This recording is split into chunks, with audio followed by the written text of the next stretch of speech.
Krill oil के वजह से मुझे बहुत रिजल्ट आया है। मेरे 7 साल से मैं माइग्रेन की दवा ले रही थी सर। तो कुछ फर्क नहीं पड़ रहा था। फास्फोलिपिड है इसमें, जो क्रील ऑयल में, इसकी वजह से मुझे बस 2 महीने में ही सर मैंने उस दवा को छोड़ दिया था जब मैं क्रील ऑयल प्रयोग कर रही थी। तो मेरे टीम में ऐसे बहुत लोग हैं सर जिसको एंजाइटी की समस्या थी सर, की नींद नहीं आती थी, रात में नींद नहीं आना, और जैसे होते हैं कि पेन होना शरीर को।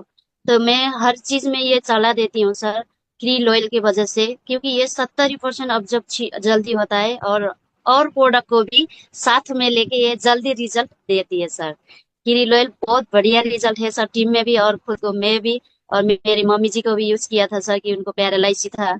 तो पैरालाइसिस में वो चलती है, हाथ चलाती है सर, पहले बेड में थी। हम टॉयलेट भी नहीं जा सकती थी सर, कि आजकल सब ठीक है सर। बहुत बढ़िया, बहुत बढ़िया।